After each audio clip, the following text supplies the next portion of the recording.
Boa noite, estamos no ar apresentando o terceiro programa da série Desconstruindo Olavo de Carvalho. Tenho aqui meu irmão, Carlos Velasco, e, claro, o professor Caio Rossi. Caio, deseja dizer alguma coisa? Bom, boa noite, público. Caio Rossi, por favor, é toda sua apresentação. Caio, vamos a si. Ok, boa noite. Bom, hoje a gente vai continuar. Deixa eu já compartilhar minha tela. Ela está aparecendo aí? Um momento para já estar... aqui, Sim. Apareceu a pegada, sim. Você prendeu a imagem para cá? Sim. Então, hoje a gente vai continuar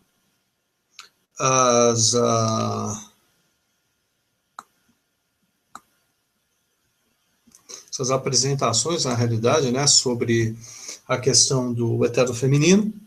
A gente vai começar fazendo uma revisão breve do que já foi dito nos dois primeiros, mas só que no meio a gente vai inserir algumas novas informações.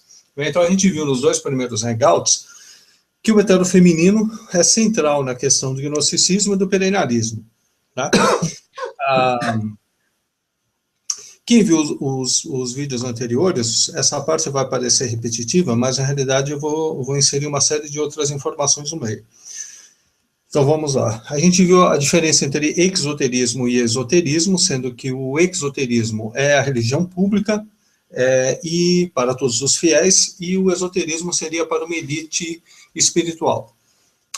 O exoterismo é composto dos ritos da religião, os ritos exotéricos, como, por exemplo, as 5 orações diárias dos muçulmanos, etc., e as doutrinas teológicas. Já o esoterismo é composto de ritos esotéricos, ou seja, restritos a uma parcela, ou se não, ritos exotéricos esoterizados, e a gente vai dar uma olhada nisso hoje ainda. E também de doutrinas metafísicas. Essas doutrinas metafísicas podem se tratar das doutrinas teológicas vistas sob um outro ponto de vista, ou se não, doutrinas especificamente metafísicas, ou exclusivamente metafísicas sem uma contraparte teológica. A gente também vai dar uma olhada hoje. A função do exoterismo é a salvação da alma, ou seja, garantir que o fiel não vá para o inferno, que seria o mínimo que se espera de uma religião, e o esoterismo teria como finalidade a liberação dos ciclos de renascimento e a união com o absoluto. E a gente vai ver ainda futuramente de que a ideia é que essa liberação ocorra mesmo que o sujeito vá para o inferno, mas isso a gente vai ver em outros hangouts. Dá para me ouvir? Sim, perfeitamente. Tem um helicóptero aqui passando, bem, vamos lá. Bom, daí a gente viu que o Guénon acredita que o esoterismo era acessível a todos em uma época mítica primordial, em que todos eram de uma caça bramânica, que é equivalente ao mito da Idade de Ouro dos gregos, né? Então, o esoterismo seria a tradição primordial, que permitiria a todos o acesso à gnose, seria o gnosticismo, e que essa tradição primordial subsistiria no núcleo das diferentes tradições espirituais que ele considerava reveladas. As 3 religiões abraâmicas, o judaísmo, o cristianismo e o islã, seriam aquelas em que essa distinção entre esoterismo e exoterismo seria mais acentuada. O critério que ele usa, né, para validar a origem divina de uma religião, ou qualquer tradição em geral, é que, na realidade, para ele, religião é especificamente um termo para essas 3 tradições abraâmicas. Ele usa o termo tradição para as religiões em geral. Então, para ele, o que valida a origem divina das diferentes tradições ou religiões é a existência de um esoterismo nele, com a função de permitir a essa elite atingir a gnose. E esse esoterismo, estar vivo nessa tradição, é o que seria a garantia que ela estaria realmente viva, porque ela estaria dentro ainda de um fluxo desse rio da tradição primordial. E teria mantido a validade inicial dela, né? Bom, A gente viu que no caso do judaísmo, essa raiz na tradição primordial seria a Cabala. No Islã seria o sufismo, e no cristianismo a coisa seria um pouco mais confusa, porque aqui é uma divergência entre Guénon e Schuon. A gente viu que o Schuon acredita que o cristianismo já surgiu como um esoterismo exoterizado, em que os rituais esotéricos se mantiveram, inclusive o batismo, que teria retido a sua função iniciática, o que para o Guénon não faz sentido, porque já que o batismo é realizado para qualquer fiel, mesmo um bebê, então ele não exige uma qualificação típica do esoterismo. Mas ambos concordavam que a doutrina teológica cristã seria mais transparente em relação ao esoterismo do que o das outras duas religiões. E é o que o Schuon detalha em Unidade Transcendente das Religiões. Né? A gente deu uma olhada aqui, né? Um caráter essencialmente iniciático do cristianismo é reconhecível na Santíssima Trindade, o sacramento da Eucaristia, o uso do vinho, expressões puramente esotéricas como Filho de Deus e, sobretudo, Mãe de Deus, que é a ligação que ele encontra entre o cristianismo e o eterno feminino. Tudo bem? Sim, cara. Ok, bom, os perennialistas atribuem a decadência do Ocidente à perda de contato, a decadência espiritual, na realidade, do Ocidente, a perda de contato do cristianismo com esse rio subterrâneo da tradição primordial, do gnosticismo. Para colocar o Ocidente de novo nesse fluxo, eles analisam, mais especificamente, Guénon analisa algumas alternativas. Voltando às tradições mais próximas, ele descarta o judaísmo, como a gente viu, porque apesar da Cabala ainda estar viva, ele se tornou uma religião praticamente com restrição étnica. O caso do cristianismo, e mais especificamente do catolicismo, ele acredita que esteja contaminado de sentimentalismo e moralismo, além de ter perdido o vínculo com a tradição primordial, e o protestantismo, para ele, seria fruto desse sentimentalismo e moralismo. E ele chega até a considerar o cristianismo ortodoxo, mas ele descarta, e a gente, num outro hangout, vai tentar entender o porquê que ele faz isso. E resta somente o Islã, que, por ser uma religião semita, do ramo abraâmico, estaria próxima de nós, ela usaria os mesmos símbolos e teria uma cosmovisão muito, muito semelhante à nossa, e teria a vantagem de ter o esoterismo vivo que ele busca, que é o sufismo. Ok? Sim. Bom, as tradições orientais, como o budismo ou o taoísmo, que ele considera que ainda mantiveram essa conexão com o esoterismo, ele considera muito distantes da visão ocidental, então ele já as descarta de antemão. O hinduísmo, ele até considera uma possibilidade, já que os europeus são indo-europeus, né? Mas tem um problema de que para você entrar no hinduísmo, você tem que ter nascido em uma determinada casta, dentro de uma determinada tradição. Não é possível você, normalmente, em casos, há exceções, né? São exceções, uma conversão.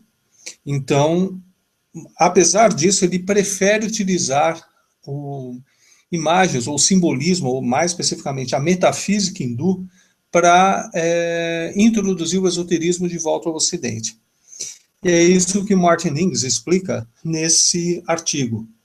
Eu recuperei do Sophia Journal, eu recuperei através do archive.org, e aqui o Martin Ings fala: o Guénon se colocou essa questão.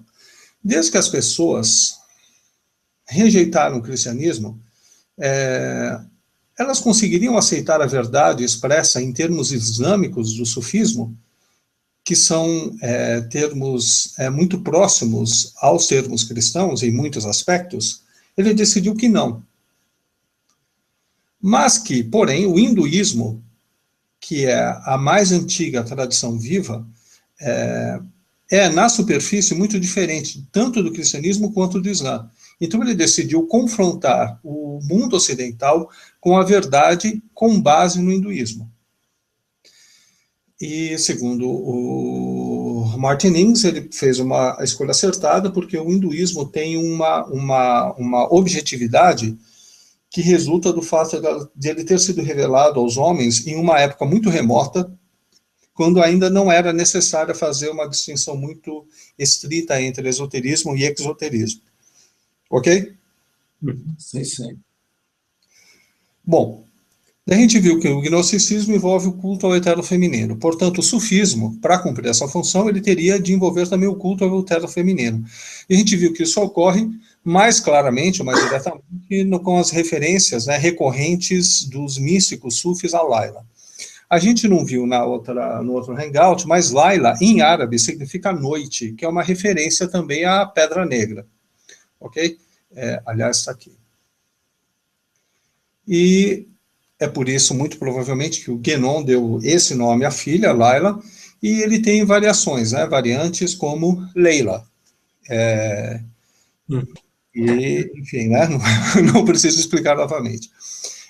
A gente viu que o Sheikh Al-Alawi, que supostamente foi o Sheikh do Shuon, mas não se sabe há contestações a respeito,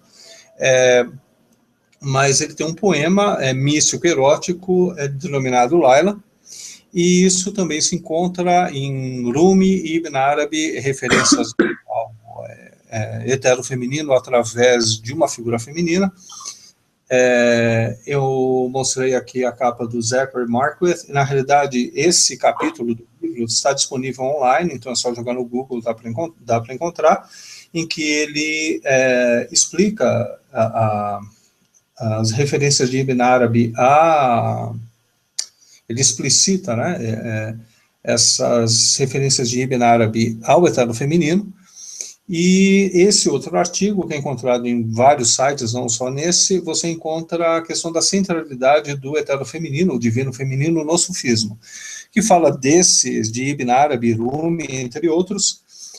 A referência que ele faz a Rumi, eu confirmei aqui nesse site de seguidores da ordem do Mevlev, do Rumi, e o que confirma o que foi dito lá.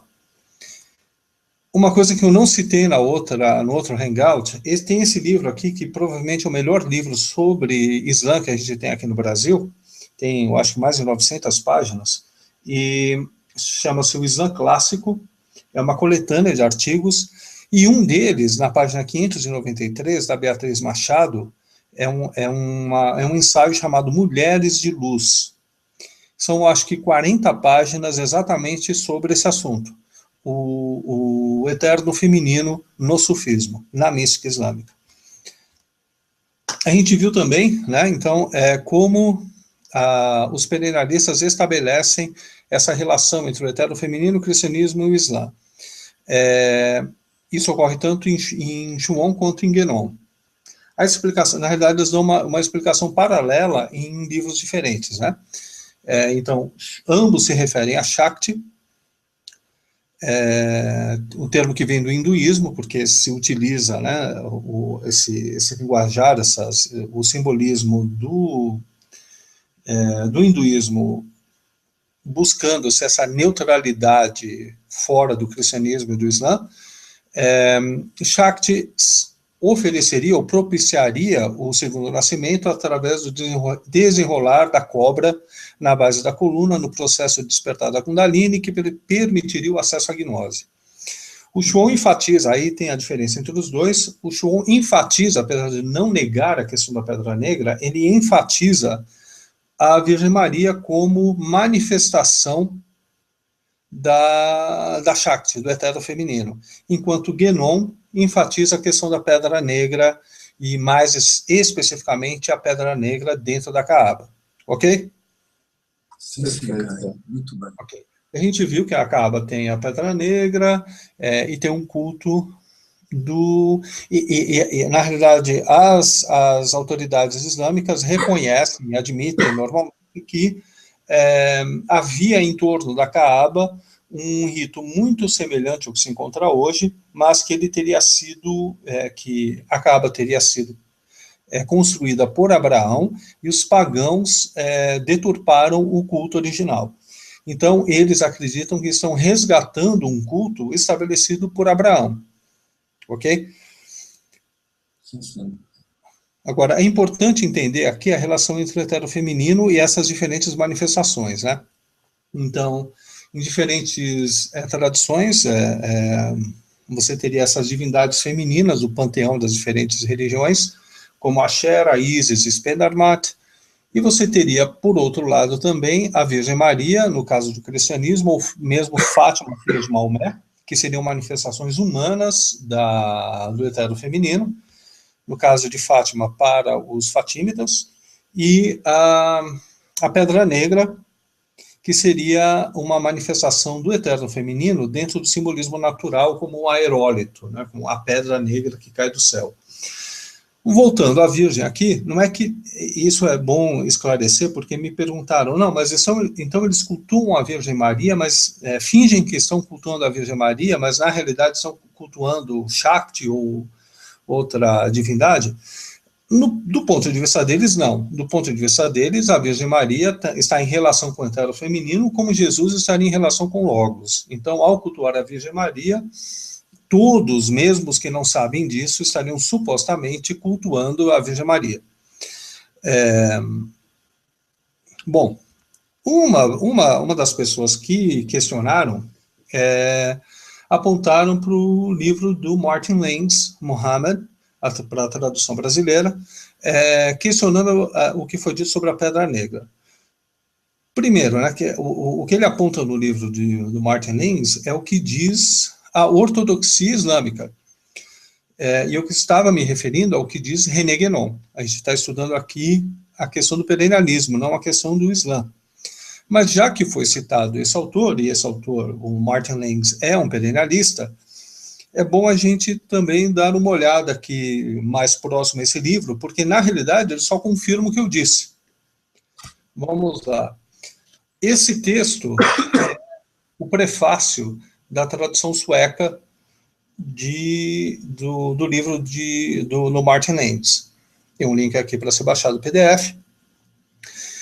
Tem alguns trechos aqui interessantes. Um deles é que no livro ele fala que a forma da Kaaba era aproximadamente cúbica. Isso a gente viu bem en passant no hangout anterior, essa necessidade que o Guénon tem de sempre aproximar o simbolismo do simbolismo maçônico para também dar uma perennializada em todas as tradições.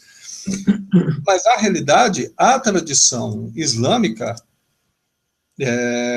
diz que, e aliás atribui ao próprio Maomé, a informação de que o Abraão construiu-as de forma retangular e não cúbica.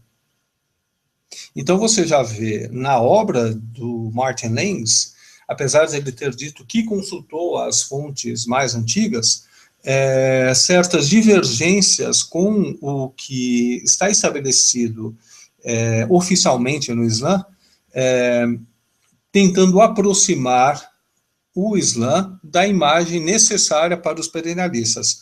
A gente vai ver que o Olavo também faz isso. Bom, em outro trecho do livro, ele fala que o Alcorão reconhece em Jesus a encarnação do Verbo Divino. E que Alá teria lançado o seu espírito, e o espírito vai ser o espírito de Deus, portanto divino, no ventre de Maria. Essa é uma ideia que o Olavo já defendeu no Facebook, né? Há 3 décadas afirmam precisamente isso. Uma leitura atenta mostra que o Corão afirma a divindade de nosso Senhor Jesus Cristo, que é o Corão, segundo ele mesmo, é Kalimatullah, a palavra de Deus. E Jesus, segundo o Corão, Kalimatullah, a palavra de Deus.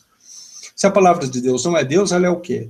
Mas, na realidade, ao contrário do que ele sugere, a teologia islâmica, ela tem consciência desses pontos, e isso está muito bem resolvido para eles. Então, fica claro que o Alcorão não é perennialista, ele nega a divindade de Jesus.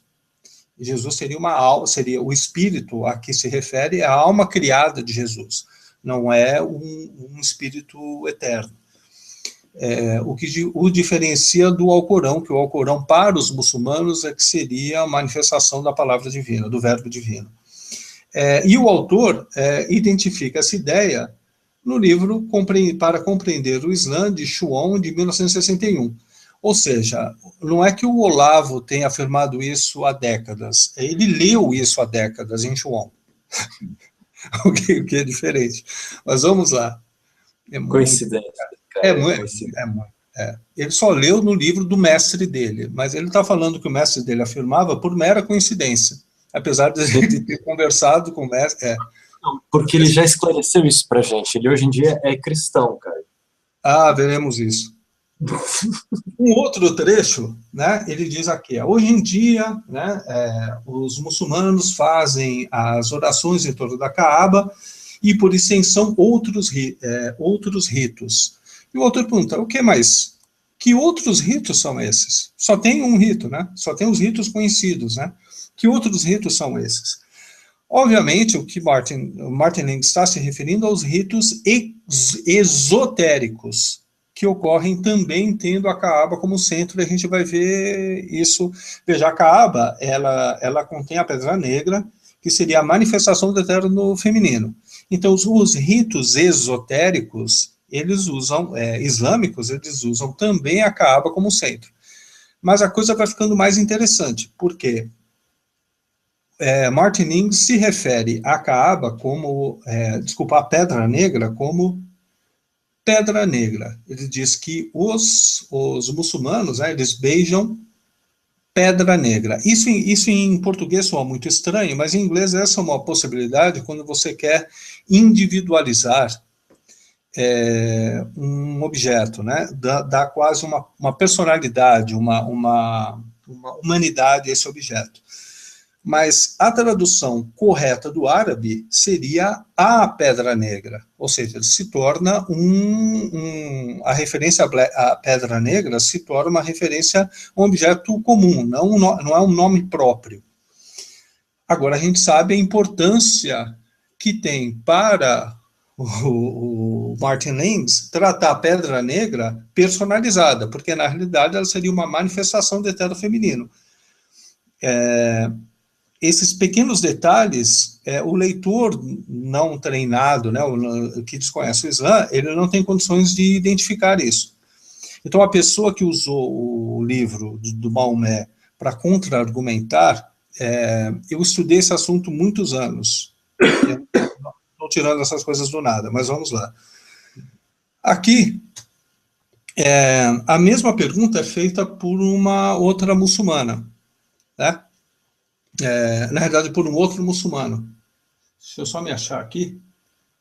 Assim, não. Nesse caso é muito interessante. A tradutora do livro para o sueco, ela manda uma carta para o Martin Lings e pergunta: o senhor afirmou que tem um ícone da Virgem Maria com Jesus Cristo dentro da Caaba até hoje. Mas qual que é a base disso? Essa mesma pergunta foi feita por um outro muçulmano em carta para o Martin Lings. Ele identifica como o veneno perennialista na biografia do profeta feita por Martin Lings. E o Martin Lings responde afirmando que há fontes confiáveis, apesar de não haver um consenso, há fontes confiáveis dizendo que haveria o ícone da Virgem lá dentro. Só que essa fonte que ele utiliza é considerada de pouca credibilidade na ciência dos hadith, né, dos ditos e feitos do profeta Maomé. Então, ele vai escolhendo, né, ele muda o texto e vai escolhendo fontes de tal forma que ele confirme a ideia de que tem uma importância maior do que os muçulmanos atribuem à Pedra Negra e que teria um ícone da Virgem dentro da Caaba. Agora, qual a importância para o Martin Lings, qual a relevância de se colocar um ícone da Virgem dentro da Caaba? Ele justifica isso dizendo que como era para um público ocidental, isso era para agradar e tudo mais, mas a gente sabe, dentro do contexto do que a gente já viu, que para quem está querendo construir uma religião global, colocar dentro da Caaba, que supostamente seria originalmente cúbica, a Pedra Negra e a Virgem Maria, já mata, né, duas coelhos com uma cajadada só, quer dizer, você já tem no mesmo local uma centralidade do eterno feminino, é uma manifestação do eterno feminino, ok? Perfeito, Caio. Ok, então vamos lá. Então a gente viu que né, aqui a tentativa de unir Virgem Maria com a Pedra Negra. Continuando aqui, a gente viu que algo aconteceu, né? Diferente da descrição que Guénon dá do mundo islâmico, a gente sabe hoje em dia que os sufis são extremamente perseguidos pelos radicais.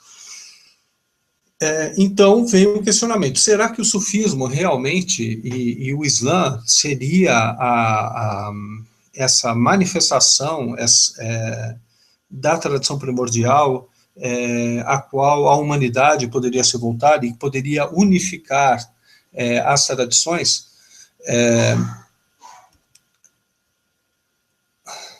A gente viu o que eu chamei de revisionismo marianocêntrico, que são as inúmeras manifestações, reais ou não, atribuídas à Virgem Maria, sobretudo na Europa, e começam a levantar, na realidade não começa entre os perennialistas, tem outras fontes fora disso, gnósticos, mas não perennialistas, e começam a questionar essa importância do sufismo e do Islã, e começam a destacar o papel de Maria. Ok? Apesar do sufismo ainda supostamente ter a técnica ou know-how da gnose, você teria uma escolha do eterno feminino, da Shakti, em se manifestar repetidamente na forma da Virgem Maria. Isso seria um sinal de que ela escolheu essa forma e automaticamente o cristianismo como forma de eleição para esse período da humanidade. Então a gente tem aqui uma diminuição da importância das outras e um destaque no papel da Virgem Maria como manifestação do eterno feminino, ok? Isso meio foi um resumo do que já foi dito, incluindo algumas outras informações. Agora a gente vai tentar entender melhor essa questão da relação entre eterno feminino e Shakti. Então, essa aqui é a Shakti. A gente vai fazer mas antes disso, a gente vai fazer uma comparação para tentar entender melhor esse assunto. Eu sei que a gente vai entrar em questões de cosmologia tradicional e de metafísica. Essas questões são muito complicadas. Para tentar facilitar, eu pensei em fazer uma metáfora, né, uma comparação primeiro, para as pessoas conseguirem entender o que está sendo dito. Então, eu escolhi usar um exemplo que eu acho que cai bem, que é o exemplo da internet. Existe a empresa Google, né, e a gente está acostumado a relacionar Google com a internet, o que na realidade está correto. Mas na realidade é uma empresa, uma pessoa jurídica com sede física nos Estados Unidos, e ela tem produtos ou soluções para a internet, e fora dela também, mas para a internet. Um dos produtos que ela oferece é o navegador, o Chrome. E o que é um navegador ou um browser? Ele torna possível você navegar na internet transformando a informação que você recebe dos sites em pixels na sua tela. Ou seja, ele, de certa forma, materializa ou torna substancial as informações que você recebe através da internet. Sem ele, você só tem dígitos, né? Você não tem informação que a gente consiga compreender, né? Você não tem as imagens, você não tem os textos. Ok? Sim, cara. Ok. Vocês vão entender onde eu estou querendo chegar com isso. Bom, então o Chrome saiu do Google, mas o Google está no mundo real e o Chrome está no mundo virtual. Agora, se eu quiser dar uma olhada num mapa do Google Maps, eu não vou conseguir fazer isso sem o meu navegador. Essas informações do mapa, elas estão lá num servidor da empresa Google, esse servidor também é físico, né? em algum servidor que pertence ao Google, mas eu não tenho dentro do Google, essa informação não tá disponibilizada dessa forma. Ele vai sair do Google dessa forma, né, na forma de dados, de bits e bytes. É o meu navegador que vai dar consistência ou substância a esses dados. Certo? Sim, senhor. Ok. É interessante, porque esse é um exemplo que a gente entende com certa facilidade, porque a gente usa a internet, mas isso está muito próximo da ideia de uma metafísica tradicional ou de uma cosmologia tradicional. Vamos lá. A gente pode, então, separar aqui a empresa Google, que é um ente do mundo real, do que você tem abaixo, que é o mundo virtual. Ok? Sejam as informações referentes ao Google Maps e o seu navegador. Ok? Por analogia, a gente pode chamar essa parte de baixo de criação e a parte de cima de Deus. Deus está para a criação, assim como o Google está para o Google Maps ou para o Chrome. Ok? Ele está em outro nível de realidade. E na criação, né, ele cria o Chrome e os dados, as informações. Ok? Sim, senhor. Okay. O que a gente vai fazer aqui agora? Eu troquei criação por cosmologia, o cosmos, né, o que foi criado, o mundo, e Deus por metafísica. Então seriam os estudos, né, as áreas que estudariam. A área que estudaria os princípios, as coisas, seria a metafísica, e a cosmologia, o universo, a manifestação. A gente vai focar agora na cosmologia. Ok? Perfeito, cara. Pode avançar. Então vamos lá. No reino da quantidade e os sinais dos tempos, René Guénon explica a cosmologia, no capítulo 1, qualidade e quantidade, René Guénon explica a cosmologia tradicional. Ele fala, na realidade, ao invés de usar a criação, que essa é uma imagem teísta, ele usa a ideia de manifestação, que é mais próxima do neoplatonismo, mas a gente não vai entrar nessa questão agora. Então ele fala de dois polos da existência, né? Na primeira de todas as dualidades cósmicas, ou seja, no nível da criação,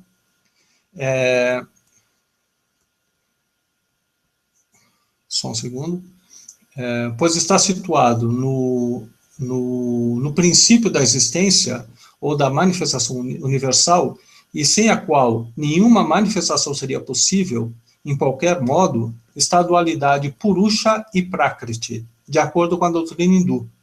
Ou, para usar uma outra terminologia, essência e substância. Se a gente comparar aqui com o caso com a internet, a gente teria Purusha, ou Prakriti, ou essência, as informações, e substância, aquilo que dá substratum, substância a essas informações, ou certa materialidade no mundo virtual, né, a essas informações. Especialmente com referência aos seres particulares, essência e substância são, em efeito, o mesmo que forma e matéria dos filósofos escolásticos. Então, o que ele está falando é que a forma dos escolásticos e matéria correspondem a Prakriti e Purusha, do hinduísmo. Ok? Sim, sim, está claro. Continuando.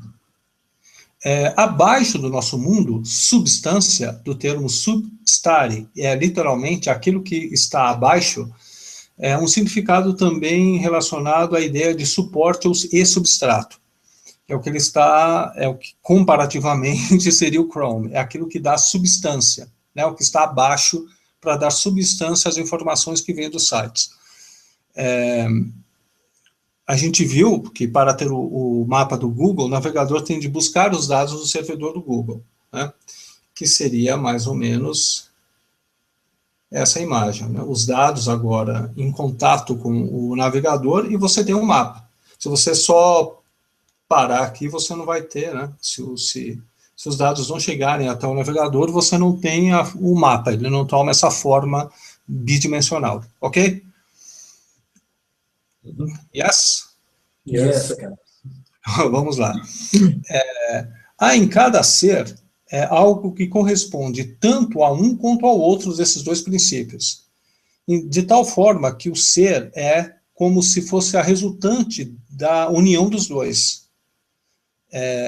Ou, para falar de forma mais exata, um resultante da ação exercida pelo princípio ativo, a essência, sobre o princípio passivo, a substância. É exatamente aquilo como ocorre no exemplo do Chrome e do Google Maps.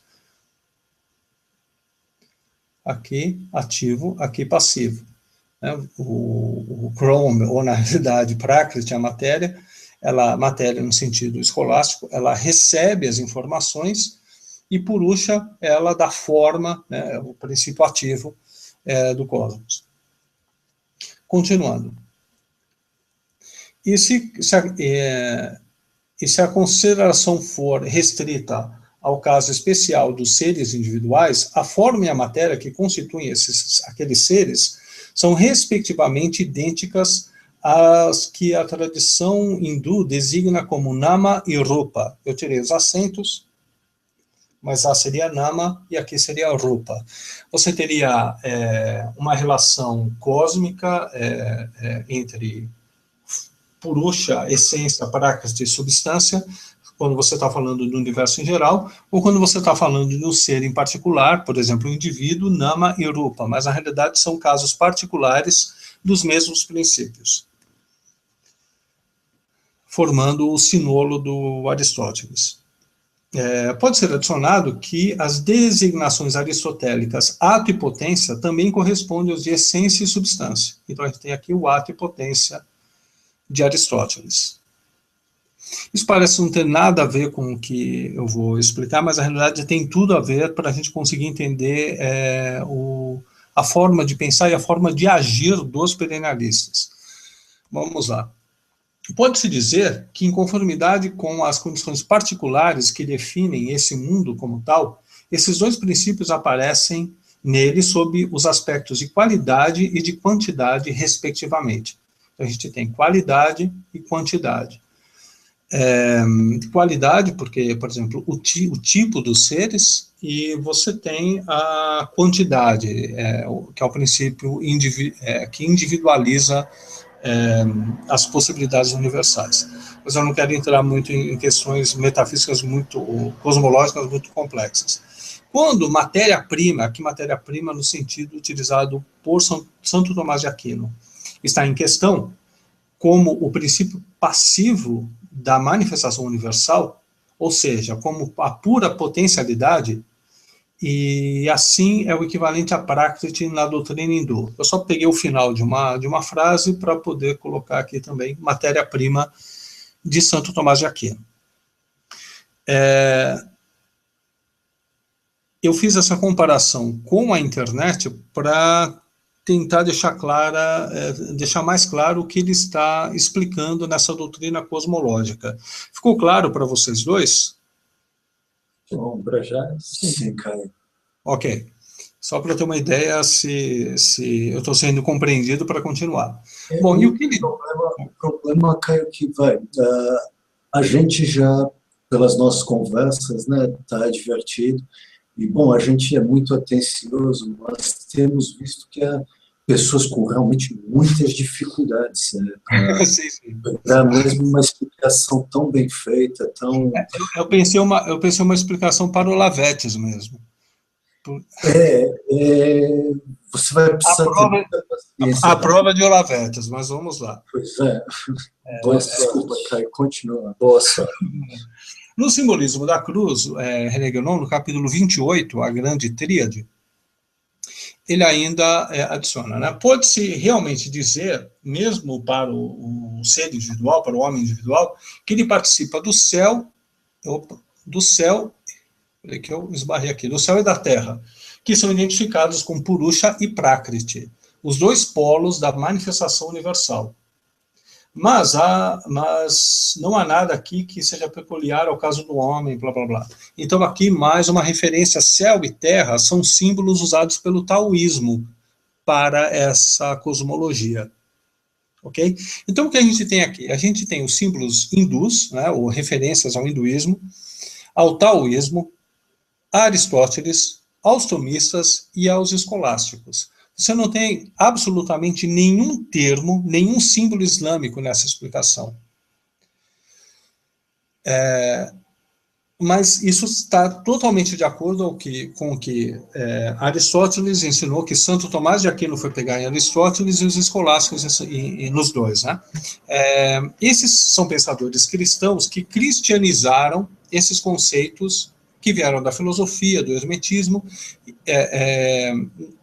que na realidade são muito anteriores ao cristianismo, o que é algo absolutamente natural, porque o cristianismo ele não traz uma doutrina cosmológica, né? A função dele não é explicar como o universo funciona, mas é oferecer, né, formas espirituais de salvação e não um sistema jurídico, por exemplo, como no caso do Islã, que tem um sistema jurídico próprio, que é a Sharia. Então, como o cristianismo surge há 2000 anos e já tinha cultura, os intelectuais, os pensadores cristãos foram se aprofundando nessas questões que vinham de outras áreas que não necessariamente... o que não significa que eles necessariamente aprovassem tudo o que essas fontes ensinavam, mas eram fontes de conhecimento. Esse aqui é o Leo Strauss, né, o intelectual, referência dos neoconservadores. Ele diz que até a filosofia política, como o cristianismo não tem uma filosofia, ele não tem uma doutrina política, ao contrário do Islã, que você tem determinado, né, como é a forma de governo, ocorreu no cristianismo que não pôde ocorrer nem no judaísmo e nem no Islã, que é o desenvolvimento de uma filosofia política. Ele diz que o que Santo Tomás de Aquino faz, refletindo sobre política, seria impossível para intelectuais judeus e islâmicos. Por isso, eles teriam desenvolvido uma forma esotérica de falar desses assuntos políticos, e mesmo Platão. Ok? Isso é só para justificar aqui a fonte dessas informações e por que batem praticamente universalmente. Essa doutrina cosmológica, ela é praticamente universal. Vamos seguir aqui. Nesse livro, O Simbolismo da Cruz, o Guénon ainda fala no simbolismo da escola hermética de Santo Alberto Magno e São Tomás de Aquino, foram adicionadas. Segundo Guénon, São Alberto Magno e São Tomás de Aquino pertenceram a uma escola hermética. Eu tentei confirmar isso e me parece que no primeiro caso é verdade, mas há obras de hermetismo atribuídas a ele que não são consideradas originais, e no caso de Santo Tomás de Aquino, me parece que essa afirmação é mais controversa. Mas, de qualquer forma, mesmo que eles tenham ido a tais escolas herméticas, não quer dizer que eles tenham trazido todo o hermetismo. Eles trouxeram, pelo que se sabe, essas doutrinas cosmológicas que, enfim, são universais. Ok? Sim, cara. Por que eu estou falando isso? Porque no vídeo de lançamento do livro do Wolfgang Smith, O Enigma Quântico, o Olavo fala, olha, a gente está lançando o livro do Smith porque ele é alguém que passou pelo perennialismo, mas saiu e defende o esoterismo, mas sobre bases cristãs, ao contrário do que René Guénon e Schuon fazem, e mais especificamente em O Reino da Quantidade, porque o Wolfgang Smith leu O Reino da Quantidade, viu essa explicação, como ele era físico, ele percebeu, não, peraí, isso aqui eu resolvo problemas da física quântica com essa doutrina cosmológica, e foi se aprofundar, e viu que tinha toda uma literatura tomista e neotomista a respeito do assunto. Mas só que o Olavo está falando, na realidade, não é bem verdade. Guénon, como a gente viu, ele não usa conceitos islâmicos para defender. Até porque a escola islâmica de teologia é contrária a essa posição. Mas, de qualquer forma, o que é importante aqui é perceber que usar termos cristãos de uma cosmologia cristã para defender o esoterismo ou o perennialismo, ou, enfim, não torna ninguém não perennialista, né? Ou digamos assim, não demonstra que a pessoa tenha se distanciado da agenda perennialista. A pessoa só está fazendo o que o próprio Guénon fez, explicando uma doutrina cosmológica em termos cristãos, ok? Da filosofia cristã ocidental. E no caso especificamente do Wolfgang Smith, a coisa é mais complicada, porque, ok, ele começa a explicar essa cosmologia tradicional em termos cristãos, mas ele vai mais longe do que isso. Então, vamos ver aqui o verdadeiro Wolfgang Smith, ok? Aqui a gente tem um livro do Jean Bies, Retornando ao Essencial. Essa editora é uma editora perennialista. Aqui você tem um resumo do livro, em que, em um dos trechos, há uma referência a um tipo de celebração autobiográfica do eterno feminino, que destaca a função das mulheres, as manifestações, como manifestações da energia criativa. Isso aí é tantrismo, também conhecido como tantrismo.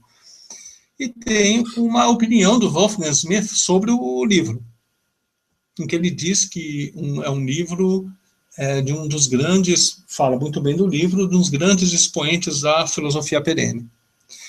O Wolfgang Smith tem um outro livro, que é a Gnose Cristã, de São Paulo ao Mestre Eckhart. O Mestre Eckhart, é bom lembrar, é um herético, em que ele defende aqui, ele não nega a criação na forma cristã, mas ele complementa com uma influência cabalística da criação a partir de Deus, mas em Deus. É o mesmo conceito neoplatônico. E o que o leva a estudar e a defender, na realidade, que é o que ele faz nesse livro, a Cabala cristã. Inclusive, Jacob Boehme. Ou seja, você tem, no Wolfgang Smith, essa referência à Cabala cristã é a referência a Shekinah. Shekinah é, como diz aqui o Gershom Scholem, que é a maior autoridade acadêmica em Cabala, é o eterno feminino da Cabala. Se vocês buscarem na internet esses autores, todos referidos, você vai ver que todos têm referências à Sofia, à Shekinah. Aqui tem uma review de um livro do Gershom Scholem, feito pelo Mircea Eliade, em que também é uma referência à Shekinah. Então, aqui tem de um site tradicionalista católico, você tem uma crítica ao que ele chama de judaísmo tridentino, em que ele fala da relação entre Shekinah e o culto a Asherah. E ele aponta aqui que a ideia de Shekinah não é uma ideia bíblica, é uma ideia rabínica que foi criada 100 a 400 anos depois de Jesus. Então, na realidade, estou tentando passar o mais rápido possível aqui, as afirmações que o Olavo faz nesse vídeo, elas são absolutamente despropositadas. Você não precisa defender o esoterismo perennialista. Primeiro, ao defender o esoterismo ou perennialismo, você não está necessariamente defendendo o sufismo. 2, que ao utilizar a cosmologia, conforme está registrado em Santo Tomás de Aquino, em toda a tradição tomista ocidental, não quer dizer que você tenha abandonado o projeto, muito pelo contrário, porque assim como é feito com a Virgem Maria, utilizar a doutrina de Santo Tomás de Aquino, mais especificamente a cosmologia, como uma forma de interface dessas ideias, né, inserir essas ideias dentro ideias perennialistas, o esoterismo, e o gnosticismo dentro do catolicismo, é uma das formas mais óbvias de se tentar fazer essa penetração, né? Então, quando você tem alunos do Olavo lançando livros de Santo Tomás de Aquino, e gente na internet mostrando o livro, falando, olha, vejam como esse pessoal é muito cristão, eles não querem destruir a igreja, ou eles não têm um plano para destruir a tradição da igreja. Toda análise precisa de um contexto, e é esse contexto que está faltando, né? As pessoas têm que entender exatamente que tipo de conexão existe. Wolfgang Smith, ele pode ser um dos que abandonaram o projeto de islamização, mas ele claramente não é alguém que tenha abandonado o projeto de gnosticização, se vocês preferirem esse termo. Alguma pergunta? Não, por enquanto, está bem claro, Caio. Estamos curiosos para ver o que vem adiante, as surpresas. Ok, vamos lá. Bom, voltando aqui, a gente já falou da cosmologia. Agora a gente vai focar, porque essa parte de cosmologia, até aqui pelo menos, ela é muito próxima universalmente. Quando a gente entra na questão da metafísica, a coisa muda de figura. Então vamos lá. E aqui eu vou seguir, eu não vou fazer referências ao livro, senão, tradução do livro, senão vai ficar muito longo. Mas quem quiser checar, Introdução ao Estudo das Doutrinas Hindus, do Guénon, na parte 3, capítulo 7, Shivaísmo e Vishnuísmo. Eu resumi tudo aqui. Então você tem, lembrando que toda a tela agora é a parte metafísica, né? Você teria o princípio supremo, suprapessoal, ou impessoal, o não ser ou Brahma, ou seja, seria a essência divina, a qual é referida na teologia apofática, né? O Deus que está acima de Deus, né? Dele surgiria o Deus pessoal, que seria o princípio pessoal, personalidade divina, o ser ou Ishvara. Esse seria o Deus pessoal, como ele é concebido nas religiões abraâmicas. Esse Ishvara, que é um dos termos utilizados, ele tem uma tripla manifestação chamada de Trimurti. Essa tripla manifestação se dá na forma masculina de Brahma, e aqui o Guénon prefere usar um acento ao invés do N, como muitos estudiosos do hinduísmo utilizam, porque é a forma masculina do termo. E Brahma, lá em cima, sem acento, é uma forma neutra. Então, Brahma seria uma das manifestações masculinas de Ishvara, e você teria mais duas que são Vishnu e Shiva, que são duas manifestações complementares. Agora, esses três Trimurti seriam aspectos divinos que teriam, a cada um correspondentemente, haveria um poder ou energia própria. Esse poder ou energia própria são as chamadas Shaktis. Então, seriam 3 Shaktis: a Shakti de Brahma, que é Sarasvati, a Shakti de Vishnu, que é Lakshmi, e a de Shiva, que é Parvati. Você vê Durga também. Mas, então, essa seria a metafísica a qual ele se refere. Então, você tem o princípio supremo, não ser, ou além do ser. Você tem Ishvara, ou Trimurti, que já é o nível do Deus pessoal. Daí, em 3 manifestações, mais ou menos como você teria, de forma bem, uma aproximação, uma comparação também, da Santíssima Trindade, né? Você teria, na realidade, 3 manifestações que são uma mais 3 ao mesmo tempo. Brahma, Vishnu e Shiva como masculinas, e as Shaktis, Sarasvati, Lakshmi e Parvati, como se fossem consortes de cada um desses deuses, ok? Dessas divindades. Ok. Yes? Sim, Sim, sim.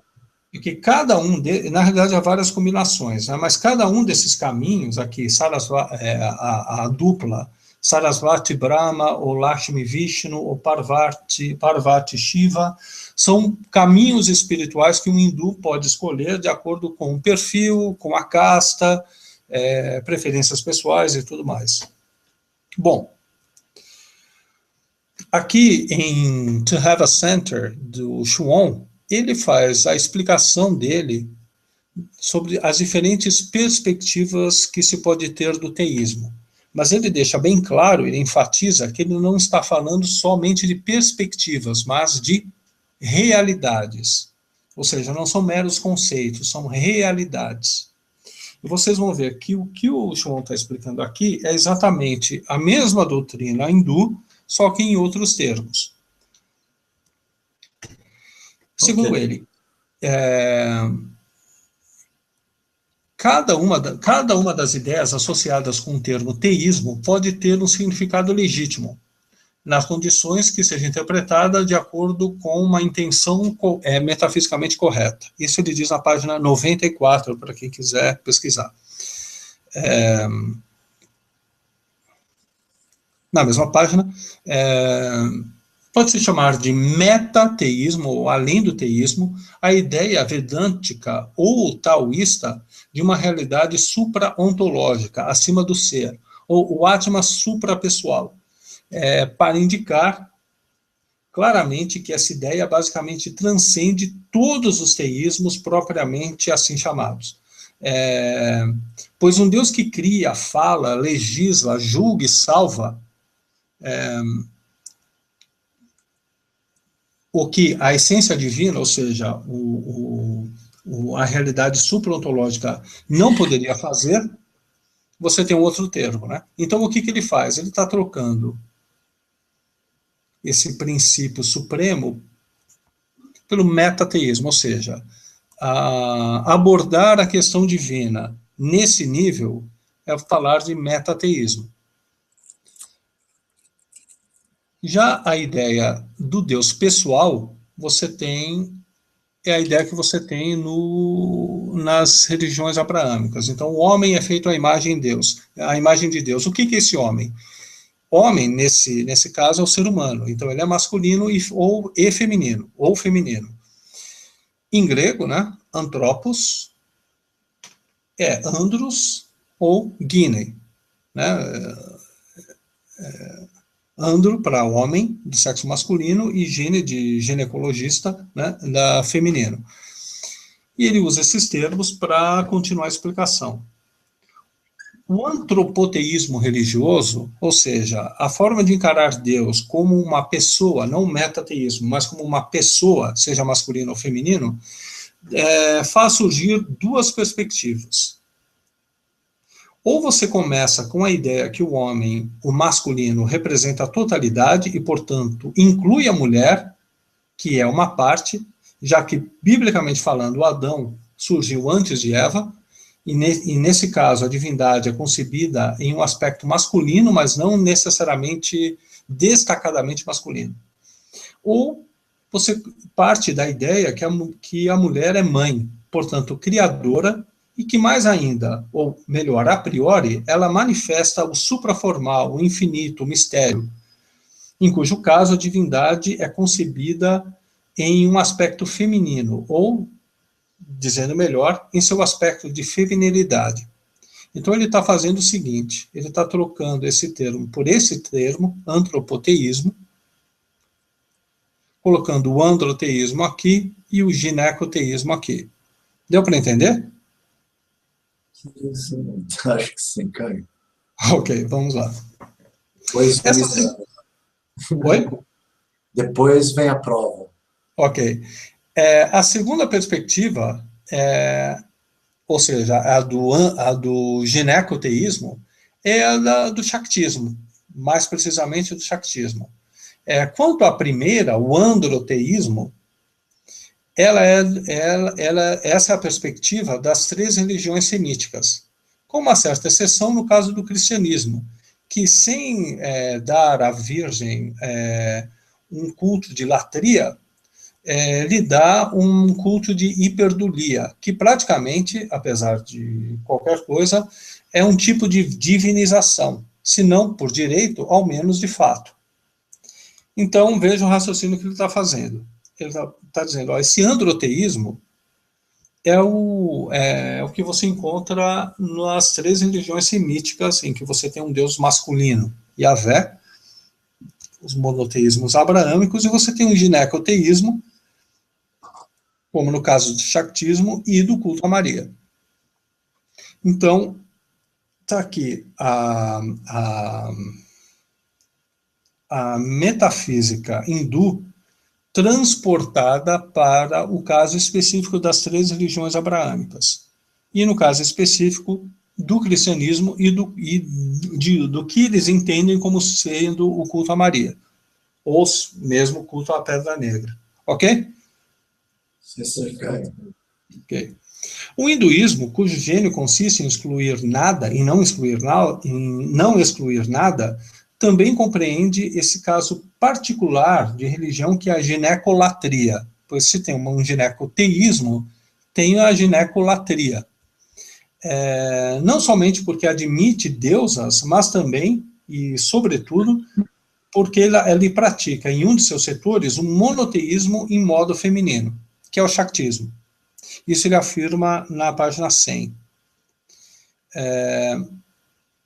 Na terminologia hindu, nós diríamos que Maria é um avatar feminino de grau superior, supremo, como se prova por suas qualidades de noiva do Espírito Santo e corredentora, sem mencionar o problemático epíteto Mãe de Deus, novamente, como ele fala no outro livro, o que se mostra também na prática da Ave Maria, etc. Para não dizer que isso aparece somente em Chuon, isso também está em Guénon, aqui nos Símbolos da Ciência Sagrada. Ele diz, esses slides a gente usou no hangout anterior, né? Para os entalhadores de pedra e para os construtores que empregavam os produtos desse trabalho, a matéria bruta representava a matéria-prima indiferenciada, o chrome fechado, ou o caos em todas as suas consequências. Enquanto que a pedra completamente talhada em todas as suas faces representava, ao contrário, o acabamento ou a perfeição da obra. Essa diferença corresponde ao duplo aspecto de matéria-prima, segundo seja vista como a Virgem Universal ou como o caos que é a origem de toda manifestação. Na tradição hindu, de igual modo, Prakriti é ao mesmo tempo a pura potencialidade que está literalmente debaixo de toda a existência e também um aspecto de Shakti, ou seja, a Mãe Divina. Então, o que eles estão estabelecendo aqui é o seguinte, você tem a separação à direita, eu só virei aqui o simbolismo, né? À esquerda você tem a parte metafísica, à direita você tem a parte cosmológica. Você tem um aspecto masculino, um aspecto feminino, você tem Deus ou deuses, e você tem deusa ou deusas, cuja manifestação, então a manifestação masculina, divina, no nível cosmológico, ou seja, na criação, na manifestação, são as informações, né, o que informa os objetos. Informa os objetos foi péssimo, né, mas o que informa os seres, o que dá forma aos seres. E deusa ou deusas tem a sua manifestação no cosmos como o princípio que recebe a forma. Como a gente viu aqui no caso do Google, no Google Maps, para você conseguir visualizar o mapa, você tem que ter as informações atingindo o navegador e daí você tem a visualização do mapa. A mesma imagem é utilizada aqui.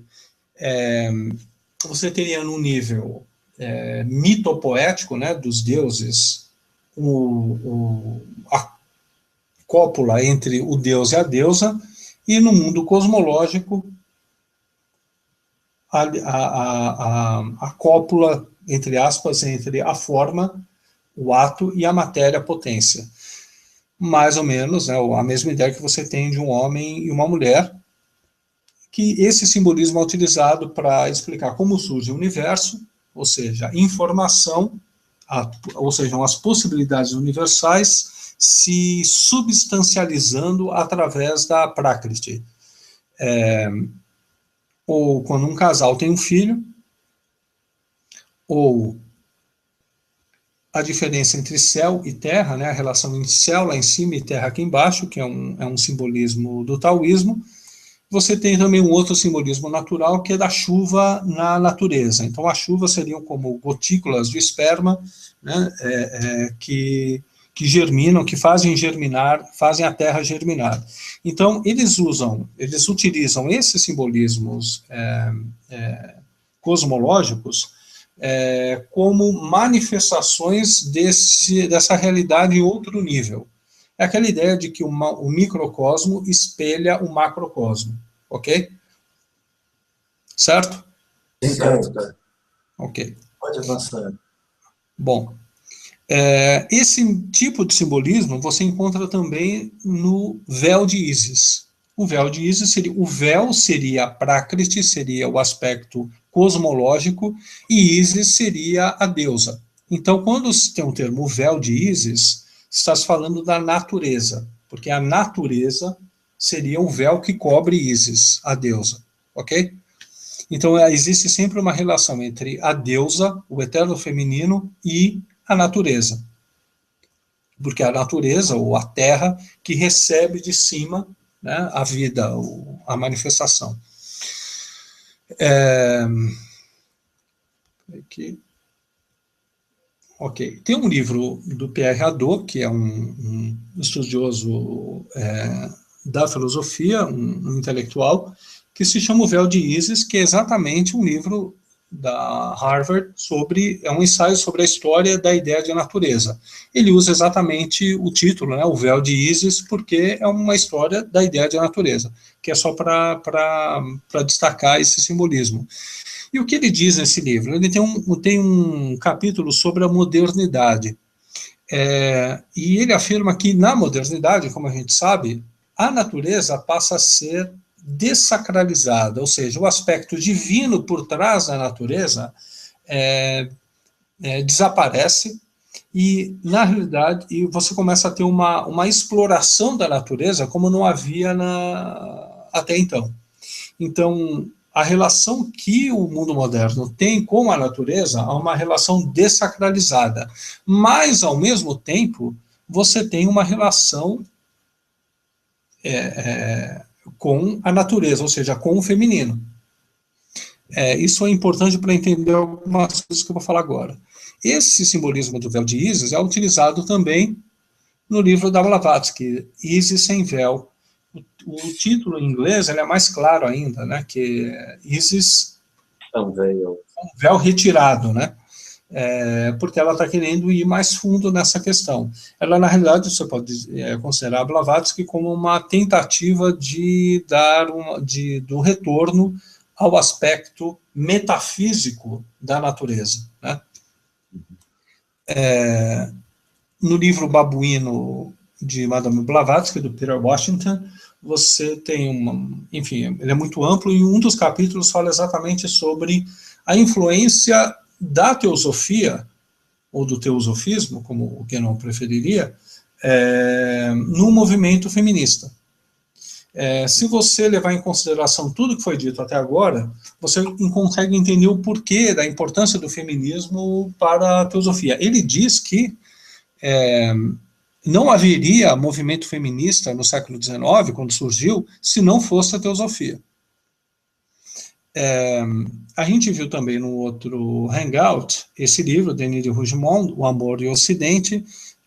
Tem um resumo dele retirado da palestra da aula da professora Ivone Fedeli, em que o livro mostra, ela diz que o livro mostra o conceito de amor ocidental, em que a relação amorosa é a grande metáfora de uma doutrina secreta, no fundo é a doutrina cátara gnóstica. Então você vê aqui a importância do feminino, seja de uma forma mística, né, com uma relação com referência a Deus, ao algo transcendente, ou se não, na modernidade você vê também uma relação, uma grande importância dada à natureza. Mas as duas formas são, na realidade, duas expressões da valorização do feminino. Esse livro, O Perennialismo à Luz do Islã, que é de um muçulmano sufi que discorda dos perennialistas, ele faz referências a esse livro, O Rei do Mundo. Eu vou passar rapidamente aqui os slides e as pessoas podem parar o vídeo se quiserem ler. Mas ele faz uma referência aqui ao fato de que o Guénon, quando ele está se referindo ao gnosticismo, ao esoterismo islâmico, ele está se referindo aos ismaelitas. E a gente sabe que os ismaelitas são a origem, né, através dos templários, a origem da maçonaria moderna e das referências à modernidade, de todas as referências simbólicas que fundaram a modernidade, que na realidade estão relacionadas à maçonaria. Inclusive, na modernidade, é que você passa a ter o desenvolvimento da ciência e a importância da exploração da natureza. A gente vai entender isso, a importância de eu estar falando isso já já.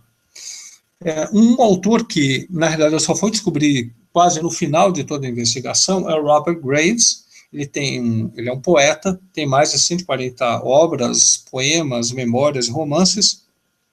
Ele tem uma página na Amazon com diversos... Desculpa, Caio. Oi?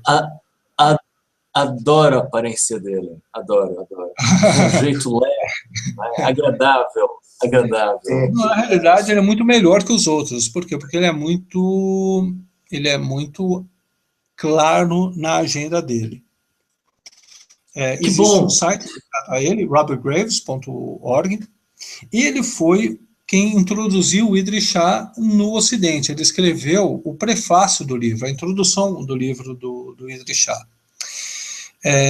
Tem uma obra que eu só encontrei no Google Books, e não é barata, deve ser uns R$200, Novas Perspectivas sobre Robert Graves. E nele tem um ensaio.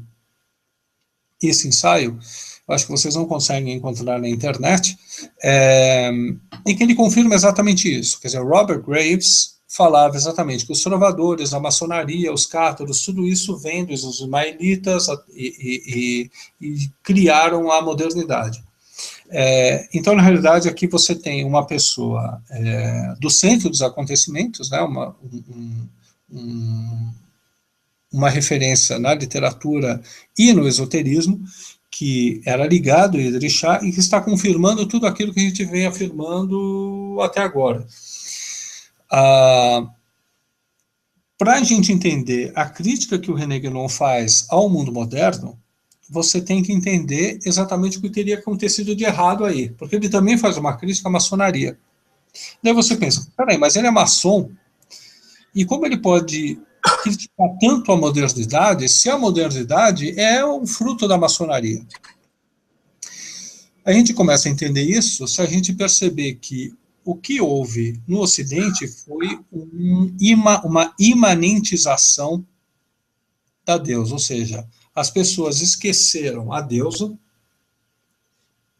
ou a utilizaram somente como um símbolo ou uma metáfora, e focaram na natureza, na Terra, ou seja, o que seria para o gnosticismo a manifestação da deusa no cosmos.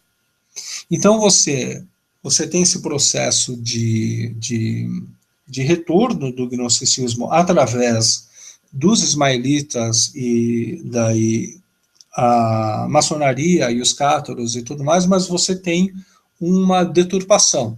Ou seja, enquanto os sufis faziam poemas místico-eróticos para se referir a Deus a que traz a gnose, os trovadores viraram românticos e foram parar Zezé de Camargo e Luciano, né? Quer dizer, alguma coisa errada aconteceu nesse processo. Desculpa, você está me dizendo que não gosta de Zezé de Camargo e Luciano, é isso? Sinto informados. Mas se bem que assim, eu até os prefiro aos gnósticos, né? Mas Caio, você tem que ouvir uma banda de São Paulo, os Tennessee Bloopers. Aconselho vivamente. Quem canta? Cara, tem nome de filósofo. É um rockstar em ascensão. É um rockstar em ascensão. Vamos lá, vamos continuar. Então, a crise do mundo moderno, na realidade, é a maçonaria fazendo um revisionismo. Olha, a gente fez besteira e a gente precisa arrumar isso daqui. Por quê? Como o Guénon explica no Reino da Quantidade, mais especificamente no capítulo 17, que se chama A Solidificação do Mundo, o mundo moderno, como ele foi fixando somente na natureza, ele perdeu os influxos divinos, mas também os influxos de baixo, né, os demoníacos. Então, na realidade, você, de certa forma, a modernidade meio que se selou de influências sobrenaturais. Essa a explicação que ele dá. Para quem quer resgatar o gnosticismo, a modernidade é um problema, porque você traz o eterno feminino e o eterno feminino vira tree hugging, né? Vira abraçar a árvore no parque. Então, isso é um problema para quem quer resgatar o gnosticismo. O máximo que você consegue, o que você tem a manifestação hoje em dia do eterno feminino, são formas imanentizadas como essa daqui, né, o Dia Internacional da Mãe Terra. Ou você tem a hipótese Gaia. A gente podia plantar um carvalho nesse dia, Caio. Ok, exatamente. Então, quando o Guénon se coloca contrário à modernidade, ele não quer um resgate da Idade Média nesse sentido aqui. Porque aqui está faltando o eterno feminino. O problema para ele é que ele quer resgatar isso daqui. E mais especificamente essa faixa rosa, né? A parte metafísica e não cosmológica do feminino. Ok? Ok. É isso que, por exemplo, o Seyyed Hossein Nasr procura fazer com esse livro, O Homem e a Natureza. Natureza aí, dado tudo que a gente tem falado, na realidade, a relação do homem com a manifestação cosmológica do eterno feminino. E não é por outra razão que essa estudiosa, que é uma scholar, a Margaret Barker, a qual já me referi, eu acho que no primeiro hangout, que estuda o judaísmo do primeiro templo, no qual havia um culto a Ashera, e ela acredita, ela também relaciona o culto a Ashera com o culto a Maria. Como resultado, ela também é uma teóloga, mas esse é o fruto de um estudo do estudo acadêmico que ela fez. Mas qual a consequência prática na teologia dela? Ela começa a defender creation, uma visão bíblica do meio ambiente. Porque ao resgatar o culto a Ashera, ela resgata também o culto à natureza, já também uma natureza com a sua origem metafísica. Então, você vê no trabalho dela uma cristianização do que o Seyyed Hossein Nasr tentou fazer com o homem e a natureza.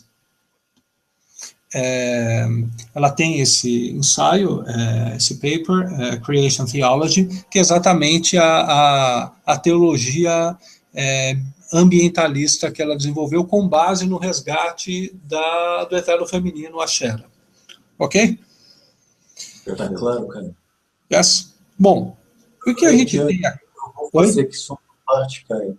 Vou fazer só uma pequena observação. Assim, as perguntas que nos surgem São perguntas que eu tenho medo de fazer. Digamos que estamos nesse ponto, mas vai, continua, Caio. Ok, vamos lá. Bom,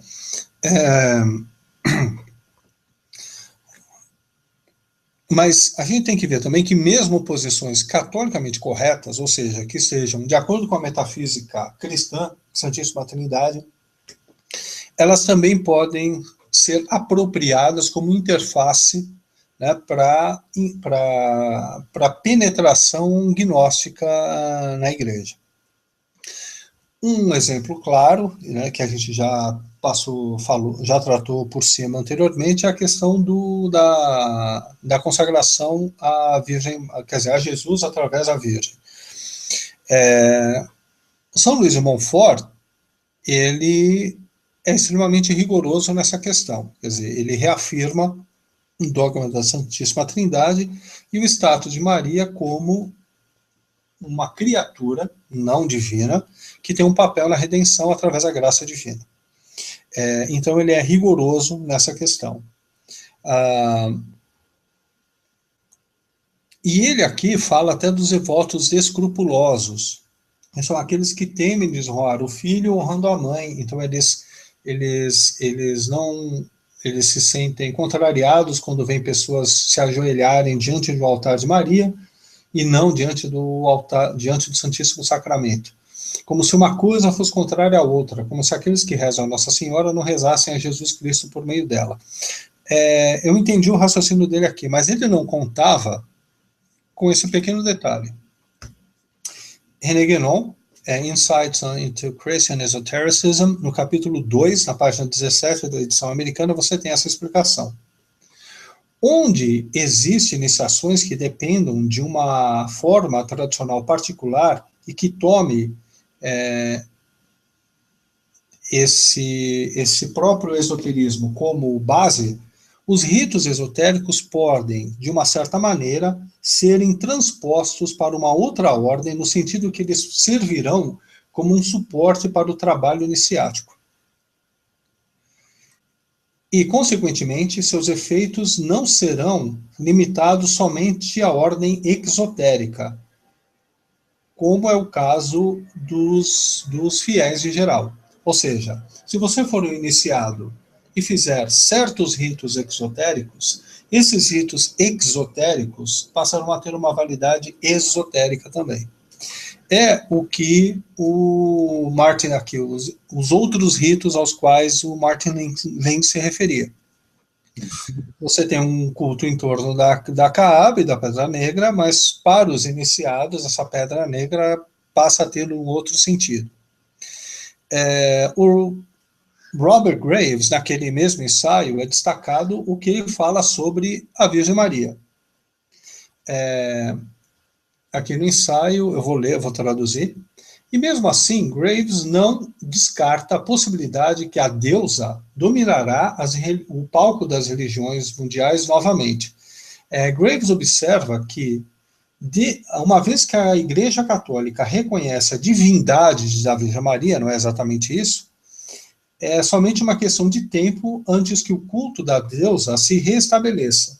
De acordo com Graves, a Igreja Católica deu à Virgem muitos dos atributos que pertenciam à antiga deusa lunar tripla.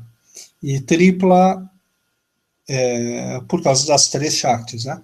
E ela pode agora legitimamente ser saudada como a rainha dos céus. Consequentemente, mudanças sociais podem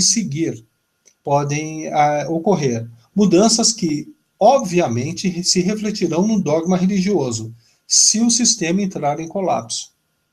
Eu deveria ter destacado esse último trecho, né? Se o sistema entrar em colapso. Um manifesto declarando a ascensão da deusa na consciência religiosa dos povos ocidentais. Ele reconhece a inabilidade, a incapacidade do cristianismo em lidar com o impasse espiritual que ele criou e afirma que uma solução provavelmente se encontra na desmitologização do cristianismo para se descobrir a verdade essencial. Seria uma metamorfose do cristianismo em um culto do mistério e revelaria sua verdade essencial e irrevogável ligada ao culto da grande deusa.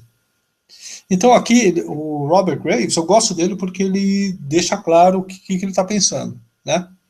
Mas o que ele está falando aqui? Olha, o retorno da importância da Virgem,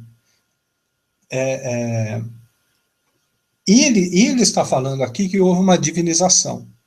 Então, se você tem alguém, um católico, que faz a devoção à Virgem, mas só que ele não acredita na doutrina que o próprio São Luís de Montfort defende, ele, na realidade, está praticando um rito exotérico, mas com finalidades esotéricas. Então, você consegue esconder, como o Guénon explicou, você consegue esconder um culto esotérico em um culto exotérico. Como você faz isso? Tira toda a parte de doutrina que justifica esse culto e você coloca a doutrina metafísica gnóstica explicada por Guénon e Chuon. Ok? Perfeito. E olha só que surpresa. Olavo de Carvalho no Facebook no dia 26 de julho de 2013. As religiões são apenas sistemas de crenças, expressam o que os homens pensam de Deus, às vezes certo, às vezes errado. O que Deus pensa dos homens só se conhece pelos milagres, incluindo as profecias, quando autênticas e comprovadas. Levei décadas para entender uma coisa tão óbvia. 10.000 anos de estudo doutrinal dizem menos do que uma só hóstia que sangra.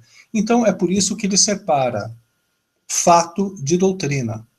É absolutamente essencial. Ao retirar a doutrina e afirmar na realidade que são apenas sistemas de crenças, ele fica só com o fato das aparições à Virgem, da hóstia que sangra, que seja o caso, mas ele não está conformando esses fatos à doutrina, sendo que já foi mais do que claramente demonstrado que Jesus manda anunciar o fato e junto à doutrina. Mas só que essa outra parte do evangelho ele apagou, porque é uma versão by Olavo de Carvalho. E, obviamente, se você tira isso aqui é doutrina. É uma realidade, mas, obviamente, uma realidade de uma doutrina teológica. Desculpa. Você substitui isso daqui. Você está me dizendo que após Francisco nós temos outra excomunhão por Sid Muhammad? Exato. Na realidade, ele não pode ser excomungado porque ele é o Papa Supremo. Né? Tem o Papa Real, o Papa Emérito e o Papa Supremo, que é o Olavo de Carvalho. Então, ele tem o poder de fazer isso com os outros papas, porém ele está acima de todas as tradições, não se esqueça disso. Então, você entende aqui como as coisas se encaixam, né? Ou como elas vão se encaixando. Mas que para entender isso, você tem que entender a base disso, qual a doutrina metafísica defendida pelos perennialistas, pelos gnósticos, aliás, universalmente, e a diferença específica do cristianismo. E daí você vê, não, uma coisa não é compatível com a outra. Mas, e se eu tirar a doutrina do cristianismo e ficar só com os fatos, daí qualquer outra doutrina é encaixável. Daí, você pode fazer como Robert Graves e falar, olha, existe uma divinização da Virgem Maria. Ou como o Chuon fala antes, né? Eu transcrevi, não, mas na prática isso é um culto a Maria, uma divinização de Maria. Então, depende da forma como você se relaciona com a Virgem, você vai ter um culto dentro da conformidade católica ou não, dentro de uma conformidade gnóstica. Os dois vão ter absolutamente nenhuma diferença. É a mesma forma. Sim, ter alguém que viaja 3 horas para Washington e volta chorando, chora, e volta fazendo terço no carro, não é? Que uma certa pessoa teria ido à missa e voltado fazendo terço com outro católico, isso não prova nada, porque isso não quer dizer que ele tenha feito isso pela mesma razão que o outro. Porque ele não está necessariamente seguindo a mesma doutrina. Ok? Aqui, mas vai, né, Caio? Não quero roubar nenhuma surpresa, Acabou. mas é um caso muito bem documentado. Acabou. Acabou? Acabou. Mas é bom que isso deixa claro uma coisa, que é uma coisa sou eu e você, não é? Nos consagrarmos. Outra coisa é um perennialista. E o Exatamente. que pensa que é a consagração e o impacto que ela tem na alma dele. Ele faz a consagração em nome de, pronto, um feminino que agora adotou essa forma. Pode ter outra forma no futuro. Eles não excluem isso, quer dizer, isso é totalmente incompatível com uma visão cristã de qualquer coisa. Esse universalismo não dá para usar outro termo, eu vou parecer um crente, mas isso é luciferianismo, isso é a arte da filosofia para enganar os homens, para estabelecer, e é curioso que a heresia em causa é a heresia templária, não é? Sendo feita por maçons. Parece mesmo que Jacques Demolay vai conseguir a vingança dele, introduzir a heresia, como ele disse. Bom, historicamente, né, para além desses casos todos aí que foram citados, né, Caio, também vimos ali há uns tempos, né, com outros olhos, um caso de uma conversão coletiva, né, de um certo grupo ao catolicismo em circunstâncias muito especiais, né? Mas eu não vou aqui dizer em público por enquanto, pois talvez você tenha incluído Sim, isso. a minha ideia era tratar dessa questão futuramente, mas deixar aqui os conceitos bem claros para as pessoas entenderem o raciocínio, né? Podes fazer uma coisa, cara, já que a apresentação acabou, podes colocar a tua imagem de volta, para a gente ver a tua cara um bocado. Pelo menos para dizer parabéns pela apresentação. Voltou aí? Voltou. Não, pode continuar. Não, é só isso. A ideia aqui é ser o mais didático possível, aos poucos ir se aprofundando nas informações, deixando cada conceito claro para que os próximos passos, as próximas explicações façam o melhor sentido. Eu estou evitando aqui um excesso de informação, exatamente para que as pessoas tenham tempo de assimilar essas informações, que são muitas, e não só receber essas informações, mas entenderem essa informação para conseguir raciocinar em cima disso. Veja que São Luís de Montfort, ele não previa, ele não colocou entre as falsas devoções esse tipo de devoção. Ele não listou porque provavelmente nem imaginasse que isso poderia existir. Ele só prevê o outro caso, o caso em que das pessoas que se recusariam a fazer a devoção porque achariam que a função de Jesus está diminuída. Mas ele afirma, não, mas a importância dela vem de Jesus. Já um gnóstico vai fazer um culto direto a ela, que é exatamente o mesmo, sem que as pessoas sequer imaginem, porque vai depender da adesão dele ou não a essa doutrina. E ele pode muito bem falar uma coisa e fazer outra. Por isso que o contexto em que as coisas ocorrem é muito mais importante do que a mera declaração.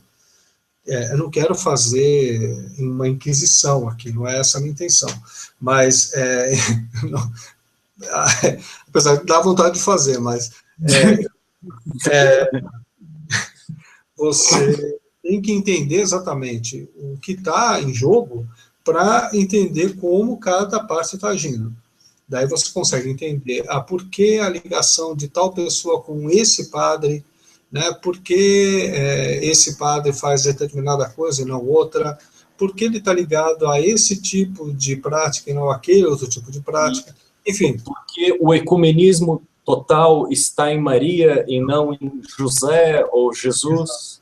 O Jesus que seria de se esperar que você vá, o radical vai à raiz, a raiz seria Jesus. Então, o ecumenismo radical seria em Jesus, é a única, né, um tradicionalista pensaria assim. Agora, não, né? A ideia Não. mas Salim Maria. Veja, como você vai conseguir convencer um protestante usando Maria? Quer dizer, a ideia mesmo é absurda, a não ser que você veja Maria de outra forma.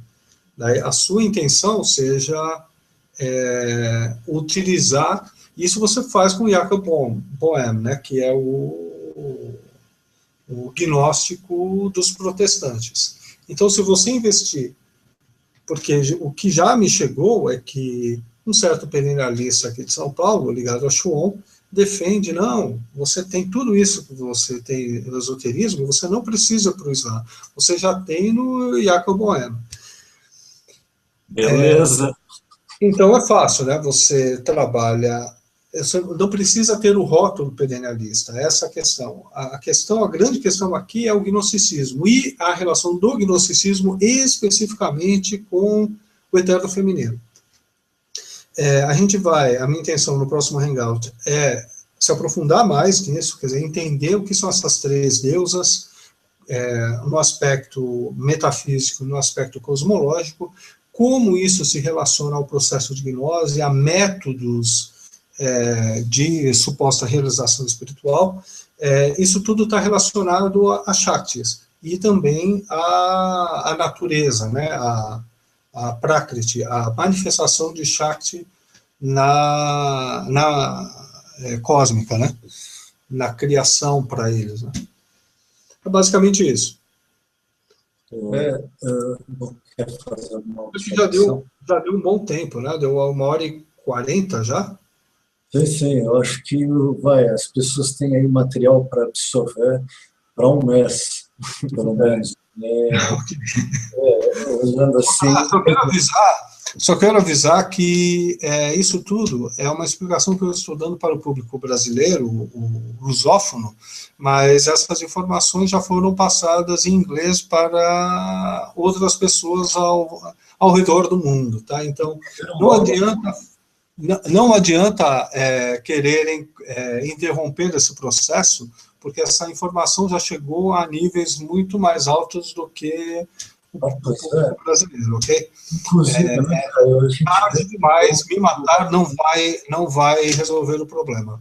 Romenos, sobretudo, que já fizeram isso nos Estados Unidos, com quem estava pesquisando o Mr. Eliade,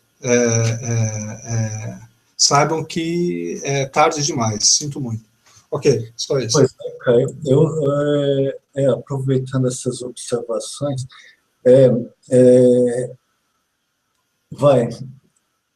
foi incrível, né, a forma como foi veloz o processo de absorção, né, de tudo isso por essas pessoas que têm preparo, né? A gente está contando, agora que o público brasileiro faça o seu trabalho, né? E, bom, as pessoas mais sensíveis vão acabar por entender e depois vão informar o público mais vasto, né? Agora, uma pequena observação em relação àquela questão da Inquisição, né? Hoje em dia não existe mais Inquisição, todos nós sabemos, mas tudo isso, né, que estamos aí a revelar ao público tem uma importância política fundamental. É quase impossível se entender bem a política mundial nos dias de hoje sem se entender isso, né, Caio? E, bom, a verdade é a seguinte, é que determinadas coisas vão ter que ser combatidas na esfera política. Aqui não estamos a falar simplesmente de um problema acadêmico, né? E, bom, Caio, não vou dizer mais nada, acho que já disse o suficiente. Ok. Bom, parabéns. Ok, abraço, tchau, até o próximo. Um grande abraço, tchau, Caio. É isso, acabou o programa, parar a transmissão.